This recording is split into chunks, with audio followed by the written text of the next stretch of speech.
so far? Yeah? Woo! Beautiful. All right, let's give it up for Robbie Rist. Hello. All right. For the fourth time. All right, so I'm going to ask you a few questions, and I'm going to pass it off to the crowd. So let's get started. Sure. Were you always interested in path of acting, or I know you're also a musician. Which came first? Well, they kind of happened at the same time. Okay. I started playing music at 3, but I think that was just a kind of an offshoot of just being a show-off. You know, like it was just, you know, anything to irritate my parents. Right. So, you know, bang on the piano for a little bit. They're like, "Can you keep it down in there, please?" I'm like, I'm a success. So there was a bit of that, and then and then I just had to. It's basically, I don't know if it's an acting bug or a music bug. It's a performer bug. It's an art bug. Excellent. Because I still, you know, I mean, I don't do one thing. Right. You know, I do the acting stuff, and I do the music stuff. But I'm working on a comic book right now, and I heard about working on a web series. So I'm working on all this stuff. So That's great. It's all. I think I've just always kind of just been an art dork. That's excellent. Yeah. Never stop creating. No. So how many instruments do you play? Once again? How many instruments do you play? Bass, drums, guitar, piano, mandolin, banjo. If it has strings on it, I can play it. Just, you know, I need a little time. Okay. Yeah. Do you even need a backing band, or do you just... I do it all, man. I do it all. I'm my own band. Perfect. I'm other people's band. The literal definition of a one-man band. I just like doing stuff. Yeah. So, like, it doesn't matter to me if, like, one day I'm doing a singing job, and then tomorrow I'm doing a voiceover job, and then I'm, you know, doing it on camera, whatever. I just like doing stuff.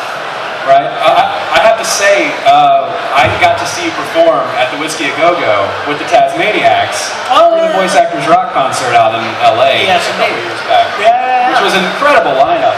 It was Jim Cummings. Jim Cummings on drums. Billy West on guitar. Yep. Debbie Derryberry was singing. Yep. And I played bass or something. I forgot what the deal was. I think you played bass, yeah. Bass or guitar, yeah, something like that. So, I mean, it was amazing. Yeah. No, well, the crazy thing about what people, like, I get this a lot, that people come up to me and they're like, I want to be a voice actor. And the funny thing is that most of the people that are really successful voice actors are not voice actors, they're actors. Right. And they're really good actors. Yep. And it just so happens that where they pick up most of their work is using their voice. Mm-hmm. But Jim Cummings has so many different abilities. Yeah. You know, Rob Paulson, all of these guys. Jess Harnell. Yeah. Jess Harnell, aside from being a force of nature unto himself, does anybody know who Jess Harnell is? Yeah. Yeah, okay, yeah. Jess is just like he makes me feel calm.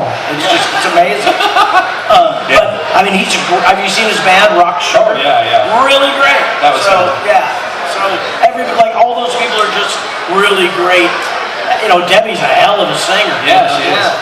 Yeah. It was a great time. So, you guys probably didn't come here to hear about music, but there you go. A little 60 cycle action going on there. That's right. I'm also a recording engineer. You do it. But yeah, so how did you get the job with Ninja Turtles? Audition. I had. That's a very reverberant table. The reverberant table. It's my prog record I have coming out. So I read for it, and they kept calling me back.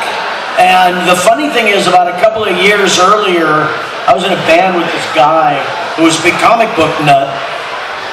And he, while I was at his house, he said, "Hey, what do you think of this?" And he gave me one of the original black and white turtle comic books. And I was like, "This is weird. All right, interesting." And then when they said they were making a movie, I didn't know that the cartoon was out and was a hit. And so I heard they were making a movie about this thing, and I'm like, a little grim for kids, right? Anyway? And the funny thing is, during the making of the thing, they were saying that. The producers of the movie were like, I don't know if kids are going to go over this thing. It might scare them too badly. Boy, were they wrong.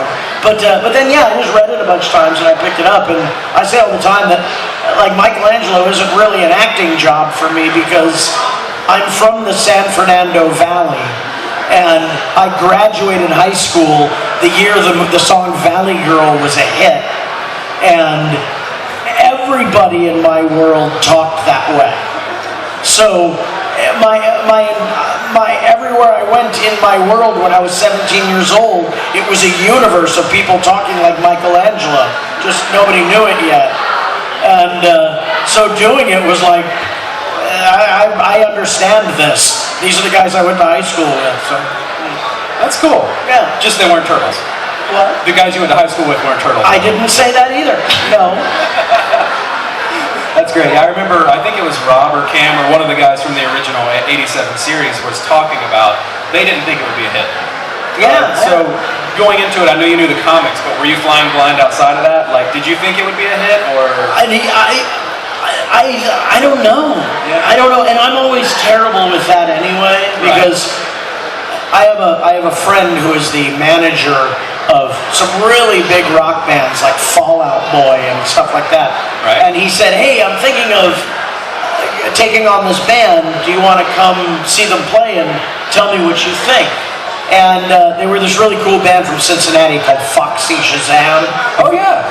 Huge fan. So, but the thing is, they played, and then I walked up to Jonathan afterwards and I went, "Okay, whatever you do, do not sign this band because I like them, and that means that your career will be over, their career will be over.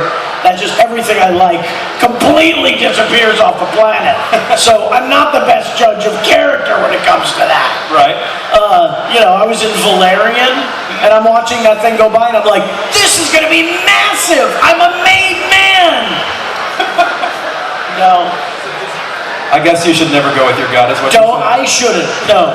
I should just ask everybody else. Right? What do you think? Gonna be a hit? Tell me. Although, I do all these, with the director of the movies, I do songs for all the Sharknado films. Yes. Yeah, so, and I've been, the director and I have been writing songs together for a very long time. And I will say that we were working on another Asylum film called Hansel and Gretel. They were doing because basically what the Asylum does is shark movies and what they call mockbusters. Okay. So they do low-budget versions of big-budget movies. Right. So he and I were working on the Hansel and Gretel that they were doing. Like Transmorphers instead of Transformers. Right. Say it right. So Anthony and I were working on a song, and he goes, "Yeah, I got offered from the Asylum to do this movie called Sharknado." And I remember getting out of my chair and grabbing him by the lapels. And Anthony's not the most emotionally forthcoming guy, so it really was this sort of like, "What are you doing? What are you doing? What are you doing?" And I'm like, "I don't know why I'm saying this, but you need to do this movie." And other people told him to do it as well. Right. But when I heard Sharknado, the 9-year-old in me just screamed out like a little girl. Oh yeah. I was just like, "Sharks and tornadoes! Ah!" Understandably so. Yeah. So what was it like for you returning to the Ninja Turtles franchise after so many years with the 2012 series? I mean, it's like the mob, isn't it? Yeah. Just when you think you're out, they keep pulling you back in. That's right. Yeah. It's been like this weird part of my life since the 90s. Yeah. I mean, we're going on a little over 30 years of this stuff. Right. And, I'm a part of something that's way bigger than me. Right. Yeah. And I'm super fortunate to have been allowed to be a part of it. Sure. So it's anytime I get to go back to it, I'm like, and the Mondo Gecko thing is great because I really didn't have to come up with a new character. Right. Yeah. Just do the same guy, same paycheck. It's just an homage this time. Yeah. It's not ripping yourself off. It's an homage. Oh, it's ripping myself off. So, were you the one who decided to throw Cowabunga back in, or was that in the script? No, that was in the script. Okay. But occasionally I will, when I'm doing signings, I will write, the hell is a booyakasha anyway? Dumb. Thanks. Poor Greg has to say that all the time. Awesome. Well, that's about all the questions I got. Let's hand the mic around. Who's got one? Yes, over there in the glasses, sir. So what was your favorite and least favorite part about playing Michelangelo? Well, there's no real downside, and once again, I mean, look, part of the reason that character is so popular is he gets to say fun stuff. And so I get to have these awesome words in my mouth that people respond to. Out of how many times at the table already, people just walked up and gone, "Pizza dude's got 30 seconds." So that's amazing. That's a great thing. I guess the bad part about it is I'm not in any of the new ones. How's that? Yes, sir. I was actually going to ask, did you see the new ones, and what was your impression of the new ones?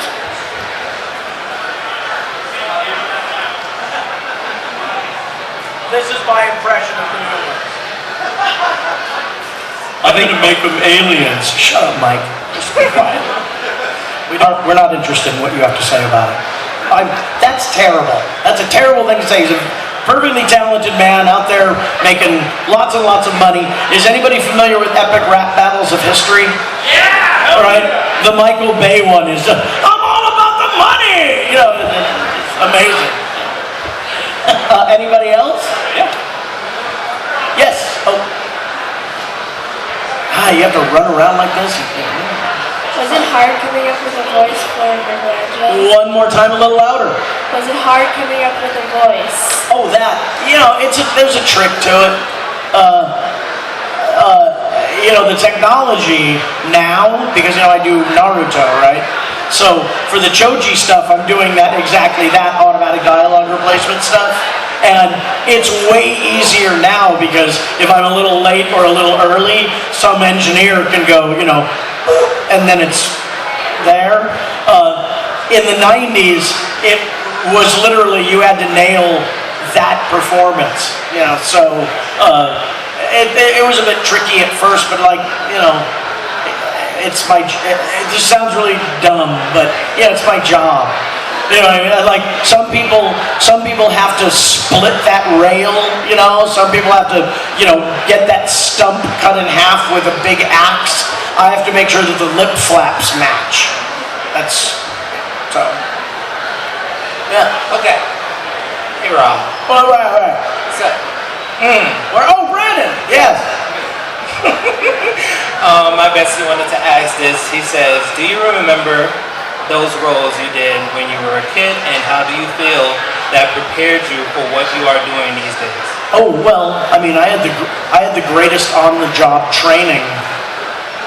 I've taken some acting lessons in my time, but largely I learned kind of as I went. And so all of the things that I did as a just like anything else, that's like asking a baseball, asking a pitcher, what about throwing 900,000 pitches in a row has prepared you for what you're doing now? Well, I'm in the World Series, I guess. Doing all of the 9,000 throwing of balls thing was that's what got me here. As Roger Waters said, it was all just bricks in the wall, man. Every job you learn something on. Actors, performers in general, it's a freelance job, and so you can pick up all kinds of things from all kinds of different people with great regularity because every job is largely a whole new working team. So I learned so much about ego and being easy to work with and being present when you're working. There was a lot of things that I don't know. Most 10-year-olds don't learn. Yeah. Well, did that answer it? Kinda. All right. I don't know. Sometimes I catch myself in the middle of talking, and then in the back of my mind, I see you guys looking at me, going, "Just shut up. Stop talking, Bob. Good Lord, driving me bananas." Bob is his alter ego. Because that's usually what's going on back here.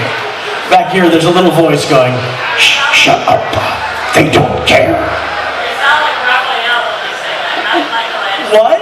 He said you sound like Raphael when you say that. Well, yeah. The funny thing is, Michelangelo may have been everybody I went to high school with, but I'm way more Raphael on the inside. So my question is, a lot of people here, the Teenage Mutant Ninja Turtles were their heroes growing up. Who were your heroes growing up? Well, part of the reason that I'm an actor at all is because of Lon Chaney Jr. and his dad. I was obsessed with those 1930s Universal horror films, and so much so that the Wolfman, which is, it makes perfect sense actually that I'd be this melancholy bastard you see in front of you today because of the Wolfman, which is, of all of those Universal movies, it is the most navel-gazy and, so those guys.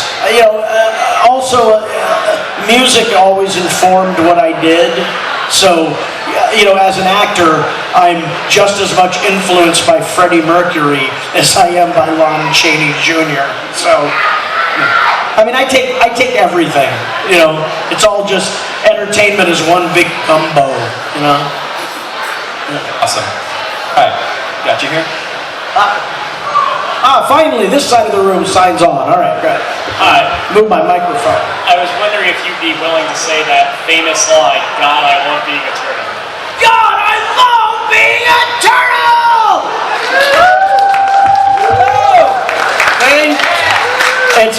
It's about 4 notes lower than it was when I was 30, but yeah, somewhere in that area. Yeah. I catch myself doing Michelangelo now, and I'm like, oh my God, Michelangelo's an elder statesman. So did you read originally to play Michelangelo, or were you interested in any of the other turtles? Yeah, no, Michelangelo's the only one they really, yeah. I mean, and at the time I was doing a bunch of dude voices for commercials and things. Right. Yeah, so, I was primed. I was ready to go. All right, any questions? Oh, all the way in the back. I'll be right back to you. Run! We're running out of time! Just a question. You were Mondo Gecko on the 2012 MTV. Indeed.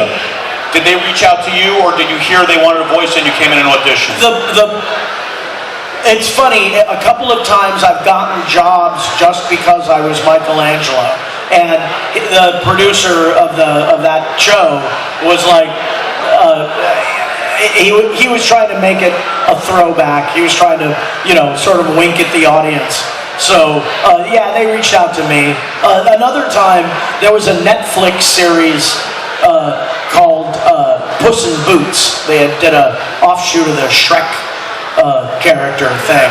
And there are these 3 villains in it. They're the 3 little pigs. And for this show, they intentionally hired Mikey Kelly, Greg Sipes, and me. So it was all Mikeys playing the 3 little pigs. I was like, that is so inside baseball. Like, who is this joke for? Unbelievable.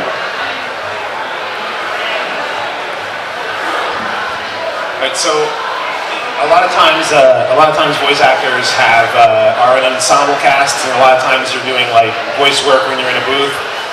For Ninja Turtles, were you for both the 2012 and for the movie? Were you with the ensemble, or was it all in the cartoon? We did it as an ensemble.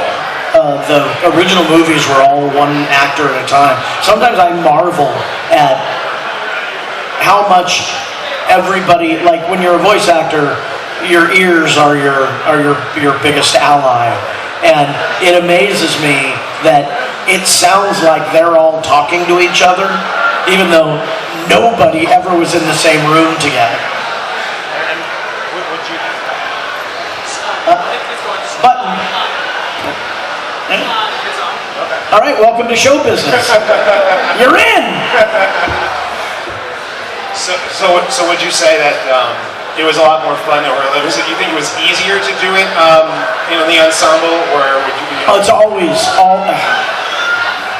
in this era of mocap, and the way they're making movies now, where it's all green screen, and that you have actors that they're acting to a tennis ball, where and that's your job. It's what you're supposed to do. Actually, any voiceover people, if you want to know how to really do it well, on YouTube, there is a making of Benedict Cumberbatch's scene from Destruction of Smog, and it's him in a motion capture suit doing all of the dragon lines as the dragon, but they also show what they ended up animating, and it is unbelievable how in the moment Benedict Cumberbatch is for this scene, considering that from head to toe he's in a leotard with dots all over his face, and he still manages to get across this incredible scene where they're trying to steal the whatever from him. And I'm very literal. I'm very good at that. The thing that goes on with the stuff and the boom. Yeah. But it's really amazing. But in this world that we live in now of motion capture and stuff, it's really hard actually to act to nothing. As a matter of fact, you have to basically what actors do is the entire world is an appliance box. And what I mean by that is, when we were kids, if somebody in the neighborhood got a new refrigerator or a dishwasher or something, that box, once it was unloaded, it went outside. And once outside, well, the kids have now turned it into a fort, or they've turned it into a castle, or it's a spaceship, or whatever. This is, and while you were doing it, while you were in this box, pretending it was a spaceship or a whatever, it wasn't a box anymore. When you're 5 years old, you have the ability to make the box transform into this thing you're imagining. And in that Cumberbatch thing, that's exactly what he's doing. It's really an amazing thing to watch. And so my point, though, with all that, yes, green screen world. It's way more fun to do it with people. It's just like a lot of things. There are a lot of things in the world that are a lot more fun to do with people than not. Kissing. Kissing is a lot more fun to do with people and the occasional pet. But it has to be there. I've acted with dogs before. The dog is there. If I have to pretend the dog isn't there, it's a little more challenging. So it's always more fun to do it with people, because also you get the opportunity. There are people out there who do this a lot, actually a lot more than me. Guys like Jim Cummings and Debbie Derryberry and these people, and they bring so much more than just the lines. You'll be in the middle of doing a thing with 4 or 5 people in a room, and somebody will ad-lib something, and the people in the booth will freak out at first because they're like, "Those aren't the words we wrote. Those aren't the and then they'll go, "Oh, but it's funny though." let them go do the thing, and you're always going to have those moments being in a room with other people. You can ad-lib things by yourself, but I like people. It's more, art made with. I don't like bands that are a drum machine and two guys. I don't really like that. You're not playing with people. I like that possibility that something can go horribly, horribly wrong. Yeah. Well, yeah. You can show me the slickest band in the world, and I'll be like, they're good. You can tell they rehearsed a lot. But then put on something that looks like it could fall apart at any given moment, and I am riveted. It's just, I like that. I like that danger. A lot of our entertainment that we have now has gotten way too sanitized. There's it's like even the danger, if there is any, is manufactured. So Saw, or any movies like they're perfectly fine, but it's slickly. There's no real danger there. The Human Centipede is a real movie. That anything that makes you go no, God, that's what I want to be involved in. Yeah, I do. Oh no, I've emailed Tom Six, the guy who directed it, and I'm like, look, just go to my IMDb page, all right? I'm not joking. I'm legit. I've done shit. I want to be in your thing. Whatever it is. Yeah. I can't wait to rewatch this and see how you get from Turtles to Human Centipede. That's gonna be fun. You know what? My Kevin Bacon number is 1. Let's just say that. What was it like working with Corey Feldman? I've known Corey since we were kids. There was a coterie of kid actors. Corey, me, Brad Savage, a couple of other people. Corey was one of them. Phil Tanzini. But we got everything. So if I didn't get that job, it was going to be Corey, or it was going to be Phil, or it was going to be Brad. And so we would go into casting sessions, and the actor kids, we all got along fine because we're 10, and we're like not at school at the moment, and we're losing our minds, and all that's great.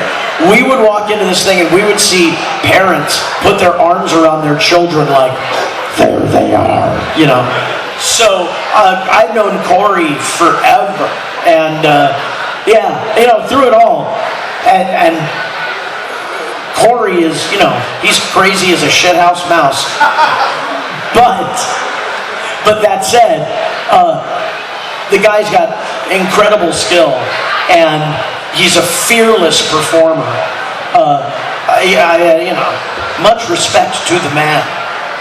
Yeah. We got time for one more question, so... Once again, this side of the room, although he's a little non-committal, there's a little bit of over here involved. Yeah, Robbie, so I just wanted to ask quickly, how were you able to transition from a child actor to, more older roles, voice acting? Very painfully.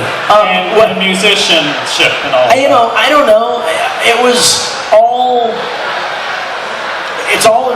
in my case, it was all a continuum, and I was lucky in that when it looked like on-camera roles were starting to drop off a little bit, and basically an actor's career is a series of pulling the damn thing up the hill, getting to the top of the hill a little bit, and then you roll back to the bottom of the hill. So I've managed to keep my hills high enough and my valleys not that low. And just when I wasn't working over here, I went looking over here. Somebody told me when I was young, I forget who, but when I was young, somebody said, if you're going to be in entertainment, don't specialize. Learn how to do it all. Be a singer, be a dancer, and I'll say as a dancer, I'm a pretty good actor. But learn to do as much stuff as possible. So I produced a horror movie in 2006. I'm writing a comic book now. I'm creating a web series right now. I'm reading for voiceover jobs. I'm teaching people voiceover. I'm doing their demos, stuff like that. So pretty much, I'm just like a freelance plumber. I just go wherever somebody goes, we have a job. What? I'm on my way. And then that's kind of it. There was very little of that, kid actor, difficult time, adult working. I missed the difficult time almost completely. So I'm kind of hoping to go back to that. Maybe when, I'm in my 60s, that'll be the time for all the drug problems, and that'll be awesome. It's good to have goals. And I'm aiming high. Yeah. So Cousin Oliver, was that style yours originally, or was that Hollywood manufactured? The John Denver sort of look that you. No. I look. Okay. I'm first generation American in my family. Oh, cool. So my parents are German, and in Germany, every child looked like that back then. So it was all page boy haircuts and round glasses. It was like Village of the Damned meets the Brady Bunch. Nice. Yeah. Is that how they sold it? I believe it was. Okay. I believe that's what they said. Village of the Damned meets the Brady Bunch. I'm in. It's Rambo meets Alien. All right. I would watch that a lot. You did, yeah. All right. Yeah, no, it's that's what I look like. That's awesome. Yeah. I'm also glad that you kind of don't quite have that same look. Yeah, no doubt. Well, when I was young, I looked like my mom. I look like my dad now. It's kind of and my dad with a page boy haircut, not flattering, not flattering at all. Right. Yeah. But yeah, it's it was, and it's fortunate, it's a weird perfect storm kind of thing that just around the time that I decided to be a performer, John Denver got successful. And so here was already, and he had, page boy haircut and round glasses. Yep. It just turned out that way, but, it got me work. Did you ever get to meet him? Yeah, I was in one of his specials. I'd heard that, but I couldn't confirm it. Yeah, I was in one of his specials. And, one of the things I really love about doing this is I'm a history nut. Right. I love the history of entertainment. I love history in general. I'm the member of my family who is like, don't throw out any pictures. Give me all the old home movies. I'm the archivist. I'm going to hang on to all this stuff. It's it's a thing that I'm interested in. Yeah. And so the history of the job that I'm in is sometimes, I'll have to look, somebody will be like, did you work on this thing? And I'll have to go to my IMDb page or whatever. And I'll look at the cast list.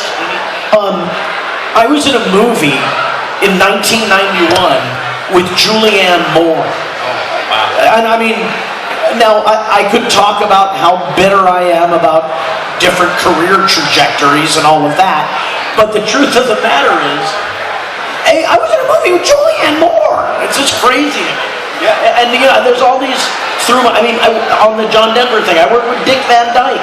Dick Van Dyke is television royalty. Yeah. Dick Van Patten. Yeah.